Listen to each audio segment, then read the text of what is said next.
Welcome back to my YouTube channel chemistry with Ajit Amant. आइए जानते हैं आज एक छोटी सी टॉपिक मैरीफील्ड रेजिन क्या है हमारे ऑर्गेनिक केमिस्ट्री में, इसका इम्पोर्टेंस आज हम इसके बारे में डिस्कस करेंगे आपके बीच। आई होप आपको ये टॉपिक समझ आएगा। मैरीफील्ड रेजिन क्या है? A most powerful polymer support reagent. Merrifield resin जो है एक पॉलीमर सपोर्ट रिएजेंट है। It is a 2% cross linked copolymer of polystyrene and divinyl benzene.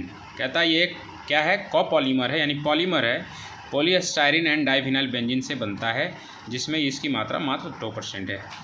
It bears 1.36 moles of CH2Cl groups per gram, यानी जो polystyrene हमारा जो मैरीफील्ड resin है उसमें पर ग्राम जो है इतना मोल CH2Cl ग्रुप होता है, 1.36 मोल। ठीक है, इसको याद रखेंगे। It is a commercially available reagent, ये कॉमर्शियली अवेलेबल भी होता है। ठीक, देखते हैं कि मैरीफील्ड रेजिन की प्रिपरेशन कैसे होती है। ये है रहा हमारा स्टाइरिन, जो कि आप देख ले रहे हैं, विनाइल बेंजीन 98% है, 2% हमारा क्या है यहाँ पे? डाइविनाइल बेंजीन। ठीक है, ये हो गया विनाइल बेंजीन, ये डाइविनाइल बेंजीन, ये स्टाइरिन है और ये डाइविनाइल बेंजीन है। इसका जब पॉलीमराइजेशन करते हैं तो क्रॉस लिंक्ड पॉलीमर बनता है। क्या बनता है? Cross linked polymer. उसके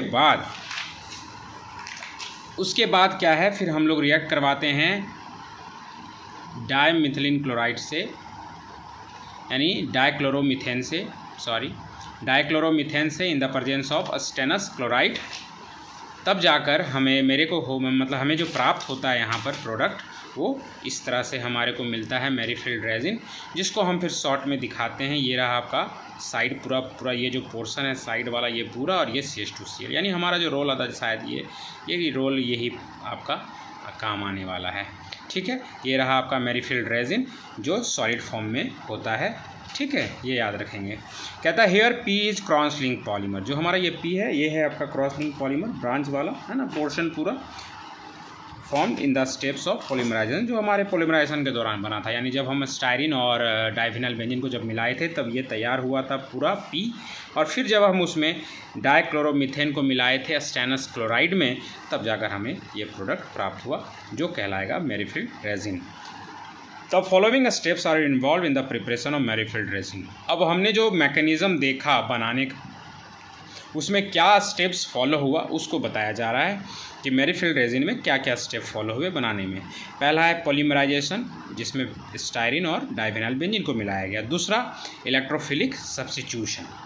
ठीक है, ये 2 स्टेप यूज़ हुए, तब जाकर हमारे को तैयार हुआ, मेरे को मिला मैरीफील्ड रेजिन। अब जानते हैं यहाँ पे यूज़ ऑफ मैरीफील्ड रेजिन।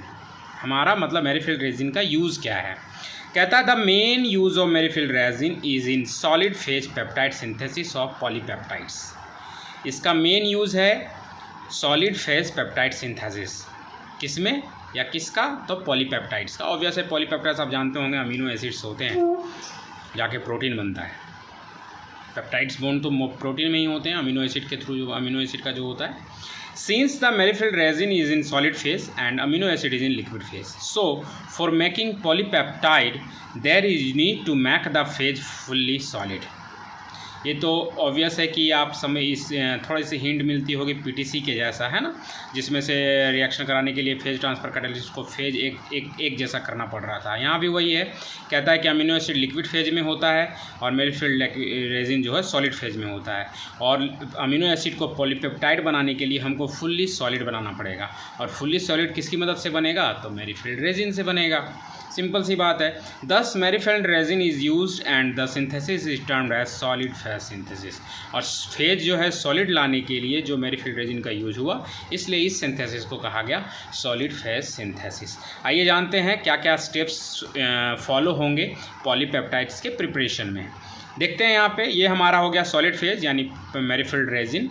ये आपका लिक्विड फेज, ये हमारा अमीनो एसिड है, जिसमें जो अमोनिया है, जो अमीनो ग्रुप होता है, उसको हम लोग क्या किए हैं? प्रोटेक्ट कर दिए हैं। ठीक है,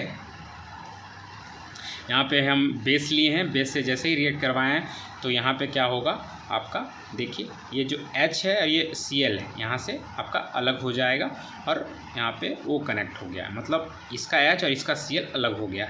ठीक है, क्योंकि ये न्यूक्लियोफिलिक की अटैक करेगा, ये यहाँ से निकल जाता है, तो ये जाके बनेगा और ये कंप्लीट अब सॉलिड फेज हो गया, क्योंकि यहाँ से जब H अलग हुआ, Cl अलग हुआ, यानी हाइड्रोक्लोराइड गैस बाहर हो गया, तब O कनेक्ट हो गया इसके CH2 से, तब यहाँ पे कनेक्शन हो गया। ये एक तरह का कह सकते हैं कि ये ईस्टर ग्रुप बन गया, यहाँ पे एक ईस्टर ही कह सकते हैं इसको, तो सॉलिड फेज बन गया। अब यहाँ पे क्या करेंगे हम लोग, फिर फिल्ट्रेशन करते हैं, दूसरा स्टेप में वॉशिंग करते हैं, और तीसरे स्टेप में हम लोग एसिड ट्राईफ्लोरो एसिटिक एसिड से रिएक्ट करवाते हैं, जिससे क्या होगा, NH जो ये प्रोटेक्ट किए थे वो डिप्रोटेक्ट हो जाएगा।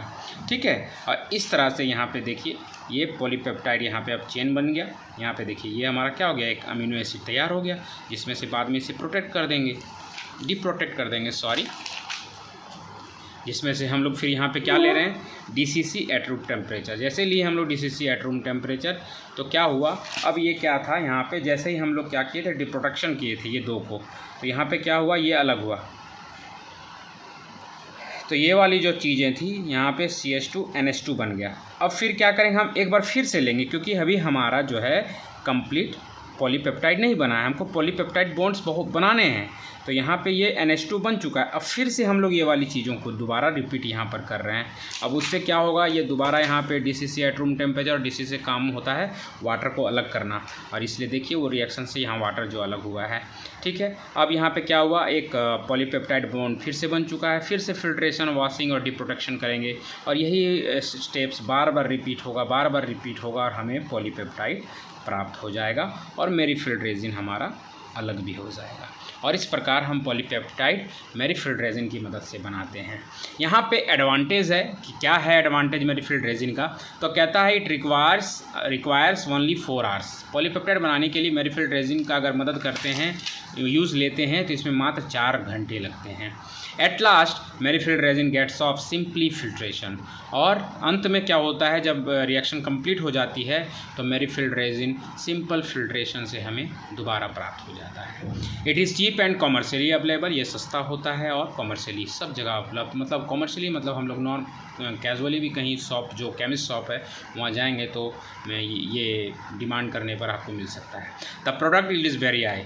अगर हम मेरीफिल्ड रेजिन का यूज़ करते हैं तो प्रोडक्ट जो हमें प्राप्त होगा पॉलीपेप्टाइड, वो उसकी इल्ड परसेंटेज होगा वो बहुत हाई होगा। हमने देखा कि जो अमोनिया अमीन ग्रुप को जो प्रोटेक्ट करने के लिए BOC यूज किए थे, जिसका नाम है द टर्सरी ब्यूटाइलऑक्सी कार्बोनिल, जो एक NH2 प्रोटेक्टिंग ग्रुप है, और DCC जो यूज किए थे, जो उसने बताया कि वाटर रिमूविंग एजेंट है। ठीक है, ये एक छोटी सी टॉपिक है मेरीफिल्ड रेजिन, जो आई होप आपको बहुत अच्छी लगी होगी। उसके लिए इस वीडियो को देखने के लिए आपका बहुत बहुत धन्यवाद।